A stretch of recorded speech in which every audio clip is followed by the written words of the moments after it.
저는 이제 2번 갔다 가지 않습니까? 2번 갔다 왔는데 안식년 때 계속 갔다 왔는데 그 전에 된 신학생들하고 한번 갔다 온 적이 있는데 광야 가면 정말 지금은 좀 많이 달라졌어요. 광야 가면 정말 삭막합니다. 옛날 갔을 때는 한 20년 전에 갔을 때는 아무것도 없었어요, 광야에. 그런데 나중에 한번 갔을 때는 광야에 집도 생기고 농사짓는 것도 생겼더라고요. 벌써 지하수를 개발하고 물들을 끌어와서 말이죠, 펌프 이렇게 해서 광야에서도 농사짓고 그런 장면을 보았습니다. 지금 가면 또 얼마나 달라졌을까 궁금한 생각이 듭니다. 그 당시에는 이 광야는 아무것도 없는 거예요. 그런데 하나님께서 이스라엘 백성을 애굽에서 구원해서 광야 생활을 어떻게 인도했습니까? 광야에서 인도하는데 구름 기둥 인도해 주죠. 또 목마르던 생수를 쳐서 물을 주죠. 때로는 만나를 주죠. 그렇게 인도하는 거예요.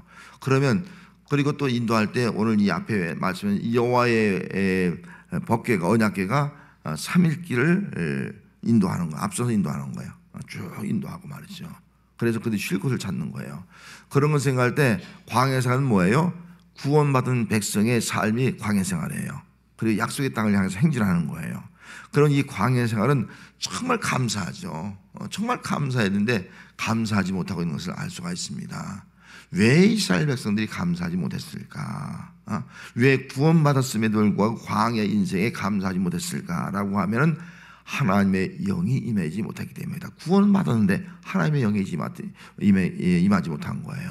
오늘 어쩌면 우리가 구원받은 백성 신앙생활을 하고 있지 않습니까? 다 광야 생활을 하고 있는 거예요. 광야 교회를 살고 있고요. 그런데 우리 속에 정말 감사하지 못하는 그 이유가 있다면 우리 속에는 바로 하나님의 영이 우리에게 임하여 있지 않기 때문에 오늘 이스라엘 백성과 같은 그런 모습을 우리가 나타낼 수가 있다 하는 것입니다. 그러면 오늘 이스라엘 백성의 모습을 한번 찾아보도록 하겠습니다. 이스라엘 백성들이 어떤 모습을 가지고 있는가 오늘 이 본문에 살펴보면 먼저 1절 말씀에 뭐라고 말씀하고 있습니까? 1절 말씀 한번 있습니다. 여호와께서 들으시기에 백성이 악한 말로 원망하매 여호와께서 들으시고 진노하사 여호와의 불을 그들 중에 붙여서 진영 끝을 사르게 하매 그렇게 말씀하고 있지 않습니까? 그들이 어떻게 했다고요? 악한 말로 원망했어요. 여러분 하나님의 은혜가 알잖아요. 구원의 은혜가 얼마나 커요. 홍해를 가르신 기적이 얼마나 커요. 여기까지 인도하신 그 하나님의 은혜가 얼마나 큽니까? 그럼에도 불구하고 그들이 악한 말로 원망을 하더라 하는 겁니다. 그래서 오늘 우리가 신앙생활을 하다 보면 우리도 나도 모르게 악한 말로 원망하는 거예요. 악한 말. 이 세상만 바라보니까 하나님의 은혜를 생각하지 못하고 살다 보니까 악한 말로 원망을 하게 되더라 하는 것을 알 수가 있습니다. 원망은요 하나님께 하는 겁니다. 결국 그 원망을 들으신 하나님은 좋아하지 않습니다. 오히려 어떻게 했습니까? 원망을 들으신 하나님은 진노하시는 거예요. 진노한 거예요. 그래서 진 끝을 불살라버리는 거예요. 그러니까 백성들이 어떡합니까? 난리가 났죠. 부르짖어 난리 난 거예요. 그때 모세가 하나님 앞에 기도하니까 불이 꺼졌더라. 원망하지 말라는 것을 보여주고 있는 거예요. 원망하면 하나님이 기뻐하지 않는다. 하나님이 진노한다 하는 것을 깨우쳐주고 있는 것을 볼 수가 있습니다. 그래서 그것 이름을 디베라라 불렀다. 여호와의 불이 그들 중에 붙은 까닭이라 그렇게 말씀하고 있습니다. 그래서 광야 생활 가운데 지금 이스라엘 백성에게 나타난 첫 번째 그 특징이 뭐냐면 원망이 나타났다.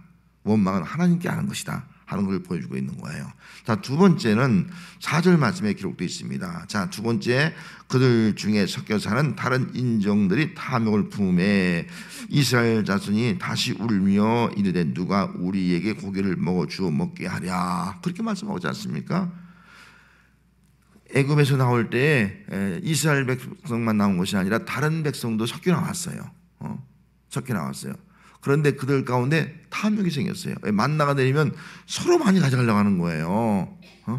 그 다음날 지면 만나는 다 썩어버려서 아무런 의미가 없는데 다 탐욕이 있는 거예요. 더 많이 소유하려고. 눈에 보니까 더 많이 가져가려고. 더 많이 탐욕이 생기는 거예요. 이게 우리 인간의 문제예요.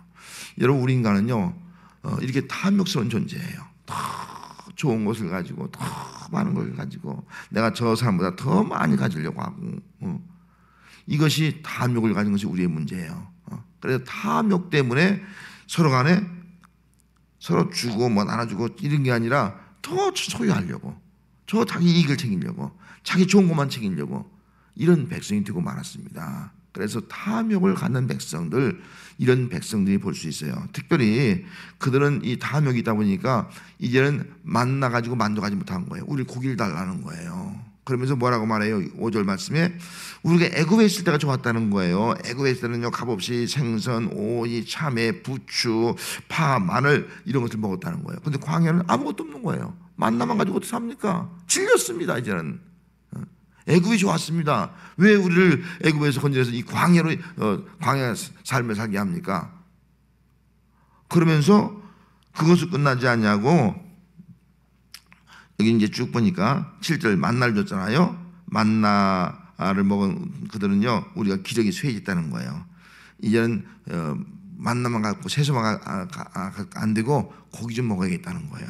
그러면서 그들은 이제 8절 말씀에는 만나를 가지고 여러 가지를 만들었잖아요. 맷돌을 갈아서 먹기도 하고 졸구에 찧어서 먹기도 하고 가마에 삶아서 요리해서 먹기도 하고 이렇게 먹었어요. 먹었는데 그들은 그것에 만족하지 못하고 이제는 10절 말씀 보니까 백성의 온 종족이 각기 자기 장막 문에서 우는 거예요. 우는 거예요. 탐욕 때문에 더 소유하고 싶고 더 고기를 먹고 싶고 더 맛있는 거 먹고 싶고 그런 것 때문에 우는 거예요. 자, 백성들이 자기 장막 문에서 막 울고 있으니까 모세가 얼마나 괴롭겠습니까? 모세도 괴로운 거예요. 11절 말씀에 보면 모세가 얼마나 괴로워하는지 그 괴로움을 알 수가 있습니다. 그래서 하나님께 12절 말씀에 이렇게 말해요. 하나님, 이 백성을 내가 배웠습니까? 내가 그들을 낳았습니까? 어찌 주께서 내게 양육하는 아버지가 젖먹이는 이를 품듯이 그들을 품고 주께서 그들의 열조에게 맹산인 땅으로 가라고 그렇게 하십니까? 가십니까? 그렇게 말하는 거예요. 백성들이 고기를 구하는데 내가 고기를 어떻게 구할 수 있겠습니까? 광야에서 고기를 어디서 구할 수 있겠습니까? 그러면서 13절, 14절에 보면은 책임이 심히 중하여 나 혼자는 견딜 수가 없다는 거예요. 저 혼자 견딜 수가 없습니다. 이 무거운 짐을 혼자 감당할 수가 없습니다. 책임으로. 모세도 막 괴로워서 백성들을 원망하고 울고 모세도 이제 힘들어서 지쳐서 나중에 뭐라고 말해요? 15절 말씀에 주여 내게 은혜를 베푸사 즉시 뭐라고요? 나를 죽여 내가 고난당함을 내가 보지 않게 나를 차라리 죽여달라는 거예요. 이 고난당함을 내가 보지 않도록 나 죽여달라는 거예요. 그 모세가 얼마나 힘든가를 알 수 있어요. 모세도 자기를 죽여서 이 고난당하는 것을 보지 않게 해달라 그렇게 하고 있는 것을 알 수가 있습니다. 무거운 짐을 지고 있는 거예요. 그래서 오늘날도 우리가 광야 생활하다 보면 세 가지 특징이 나타납니다. 하나는 원망이 나타나는 거예요. 또 하나는 탐욕, 자기 욕심을 주고요. 교회 안에서 욕심을 주게. 또 하나는 책임이 무겁다는 거예요. 책임지기 싫다는 거예요. 나 책임지기 싫어요. 교회에서 중한 짐 지기 싫어요. 중직 싫어요. 그런 마음이 생긴다는 거지 이게. 왜 내가 무거운 짐을 져야 됩니까? 나 그 짐 싫어요. 목사인 저 더든 데는 책임이 있고 짐이 무거울 때는 하나님 이 짐 벗고 싶어요. 왜 내가 이렇게 교인들 때문에 괴롭당하고 정말 교인들이 고통당하는 걸 보면서 나도 고통당하고 제가 언제까지 해야 됩니까? 막 그런 마음이 들 때가 있지 않습니까? 그런 마음을 지금 모세가 가지고 있는 거예요. 이것이 광야를 살아가는 우리 삶의 현실이라는 겁니다. 자, 이것을 본 하나님께서 뭐라고 말씀했습니까? 하나님의 반응이 무엇입니까? 하나님의 반응은 17절 말씀에 가져오면 이렇게 말씀을 하고 있습니다. 자, 17절 말씀 뭐라고 말씀했습니까? 내가 강림하여 거기서 너와 말하고 내게 임한 영을 그들에게도 임하게 하려니 그들이 너와 함께 백성의 짐을 담당하고 너 혼자 담당하지 아니하리라 그렇게 말씀했습니다. 먼저 정말 죽고 싶다. 힘이 너무 무겁다. 책임이 너무 힘들다. 나 괴롭다. 내 힘으로 이 무거운 짐을 이 중책을 감당할 수가 없다. 그렇게 말하는 모세에게 뭘 준 거예요? 성령을 준 거예요. 하나님의 영이 준 거예요. 하나님. 내게 하나님의 영을 주겠다. 먼저 모세에게 하나님의 영이 임하게 됩니다. 여러분 하나님의 영이 임하니까요 무거운 짐을 질 수 있는 거예요. 죽기를 구하는 것이 아니라 내가 죽어도 죽기까지 주신 생명을 감당하겠습니다. 백성을 인도하겠습니다.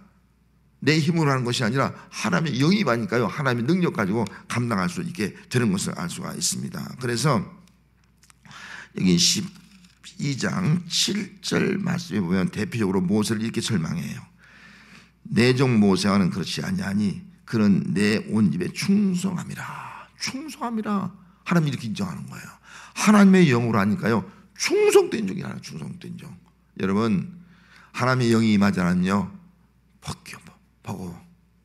내 교회에서 맡은 일 버거. 어떤 일만 다 버거. 힘이 들어.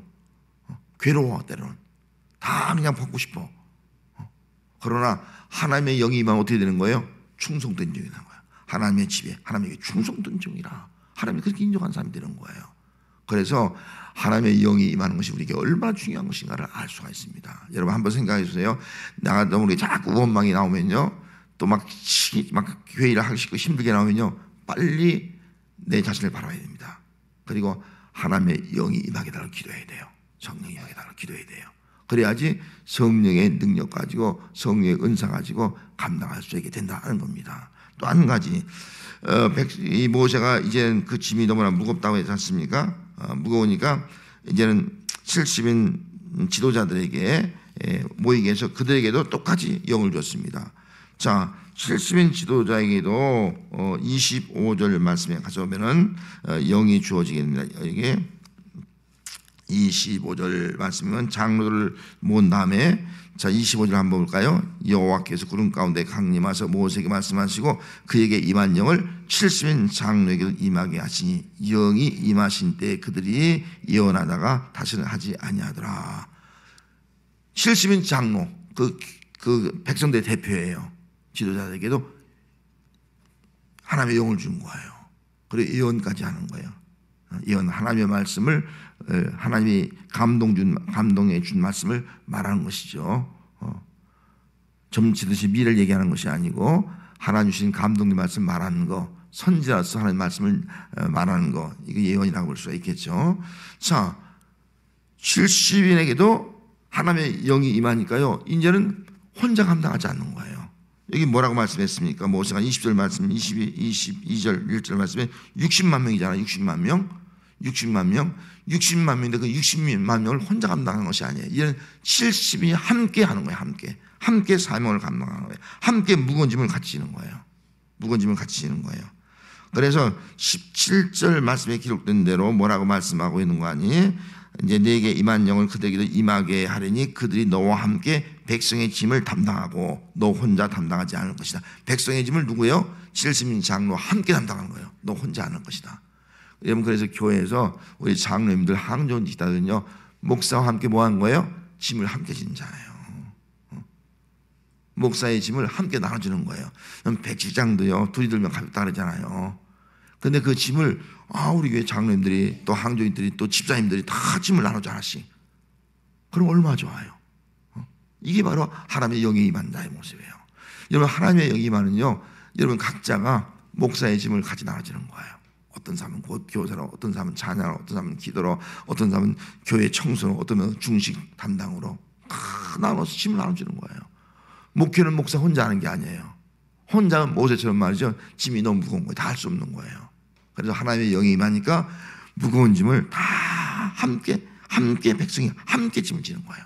함께 지니까 그 짐이 가벼워지는 거예요. 넉넉히 사명 감당할 수 있는 거예요.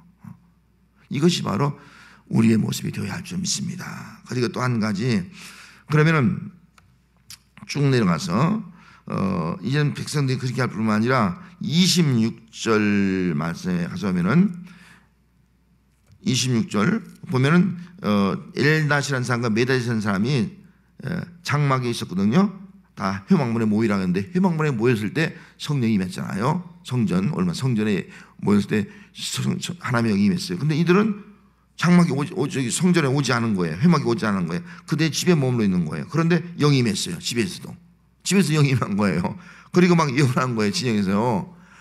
그러니까 누가요? 28절 말씀하니까 깜짝 놀라는 거예요. 누가 와서 한 손이 알려준 거예요. 그러니까 그 사람 중에 하나가 여기 28절 여호수아가 아니에요. 여호수아가 그 말 듣고 깜짝 놀라는 거예요. 그리고 모세에 가서 내 주 모세요, 그들을 말리소서, 예언하지 못하게 하라. 하나님 말씀, 감동된 말씀을 말하지 못하게 해달라고 그렇게 말하는 거예요. 그때 모세가 뭐라고 말해요? 29절 말씀에 29절 한번 읽을까요? 모세가 그에게 이르되 내가 나를 두고 시기해 하느냐 여호와께서 그의 영을 그의 모든 백성에 주사 다 선자가 되게 하시길 원하노라. 아멘. 왜 시기하느냐? 하나님 뭐라고요? 모든 백성에게 뭘 준다고요? 하나님의 영을 주사. 뭐가 되겠다고요? 선지자. 여러분 선지자가 뭐예요? 하나님 말씀을 대언한 자가 선지자예요. 하나님의 말씀을 말한 자가 선지자라고요. 선지자라고요. 인간의 말이 아니라. 모든 백성에게 하나님의 영을 주사 선지자가 되게 한다. 하나님 말씀을 대언하게 한다. 이것이 바로 하나님이 원하는 거다. 그래서 하나님은 누구에게 성령을 준다는 거예요? 하나님의 영을 모세에게만 준 것이 아니고 70인 장로에게만 준 것이 아니고 모든 이스라엘 백성에게 하나님의 영을 부어주시더라. 할렐루야. 말세는요 모든 사람에게 다 하나님의 영을 부어주는 거예요. 하나님의 영, 성령을 부어주는 거예요. 성령을 부어줘서 하나님의 말을 말하잖아요. 내가 감동된 하나님의 말씀 말해요. 여러분 성령이 감동되어서 하나님 주신 말씀을 말하는 사람이 원망할 수 있겠어요? 원망이 다 사라지잖아요. 하나님 말씀 이야기하지. 어떻게 원망할 수 있겠어요? 원망이 다 사라지는 거예요. 하나님 말씀을 얘기하는 거예요. 말씀을 가지고 살아가는 거예요. 감사가 나올 수밖에 없는 거죠. 이런 놀라운 역사가 이스라엘 백성에게 나타나게 되었습니다. 자, 그렇다면 오늘 우리가 지금도 우리는 광야 세상을 살아가고 있고 또 우리는 다 이미 예수 믿고 구원받은 성도가 되었습니다. 자, 구원받은 성도가 어떻게 살아가야 할 것인가? 어떻게 삶을 좋을 것인가? 어떤 사람은 난 구원받았으니까 뭐 하나님이 앞서서 다 인도하시고 구름 끼고 불 끼고 보호하시고 또 필요한 거 공부해 주시고 뭐 됐지. 그것은 충분하지 아니라는 거예요. 광야 생활을 사는 우리에도 뭐가 필요한 거예요? 하나님의 영이 필요한 거예요. 하나님의 영. 하나님의 영이 필요한 거예요. 하나님의 영이 임해야 된다는 거예요. 하나님의 영이 임해야지만이 그 사람이 원망불평하지 않는 사람이 될 수 있어요. 하나님의 영이 임해야지만이 악한 말로 원망하지 않을 뿐만 아니라 탐욕스러운 그런 삶을 살아가지 않을 수 있는 거예요. 탐욕이 아니라 정말 나눌 수 있는 함께하는 삶을 살아갈 수 있게 되는 거예요. 탐욕이 아니에요. 원망, 탐욕이 사라지는 거예요. 하나님의 영이 임할 때에 교회 안에 있는 무거운 짐, 가정의 무거운 짐을 함께 질 수 있는 거예요. 함께 질 수 있는 거예요. 하나님의 영이 임할 때에 하나님 말씀을 대언하여 선자 역할, 오늘 선자 역할, 올라가면 예수님의 증인 역할을 우리가 감당할 수 있게 되는 것입니다. 그래서 하나님의 영이 임해야 한다 하는 것입니다. 그러면은 하나님의 영인 다르게 말하면은 마태복음 10장 20절 말씀을 한번 찾아보겠습니다. 마태복음 10장 20절.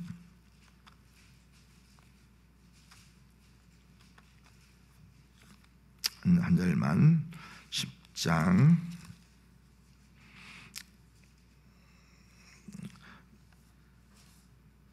마태복음 10장 20절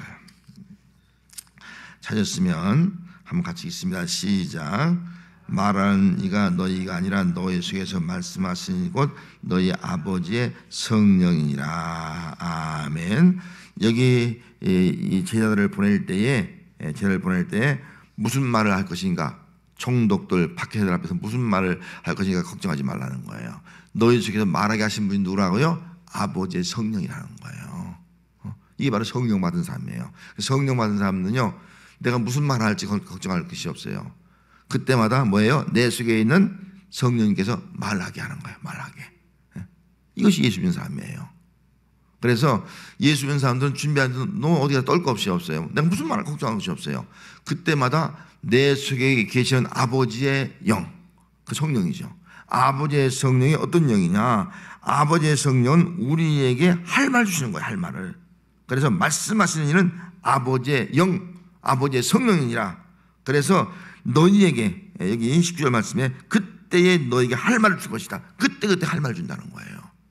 그래서 우리는 성령의 감동을 받은 사람, 아버지에게 임한 사람은요, 늘 성령의 권능 가지고 일하고요, 또 성령이 주신 말씀 가지고 말하고요, 또 성령의 지시하는 힘을 따라 살아가고요, 성령의 권능을 가지고 복음의 사명, 하나님 말씀을 전하는 사명을 감당하고요, 모든 것이 다 성령의 성령.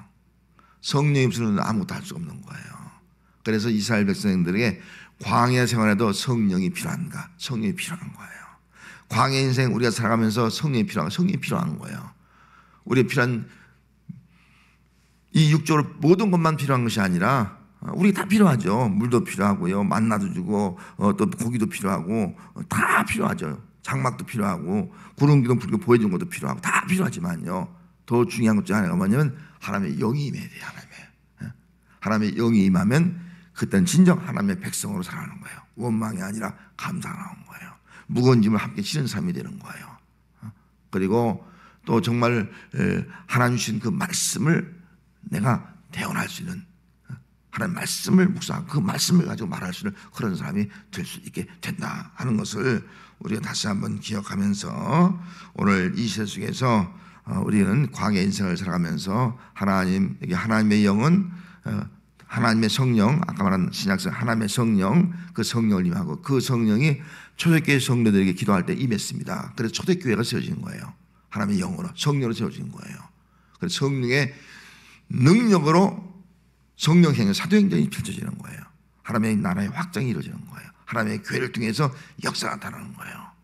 이것이 바로 오늘 이 시대의 한국 교회 모습, 또 우리 진주문 교회 모습이 되어야 할 줄로 믿습니다.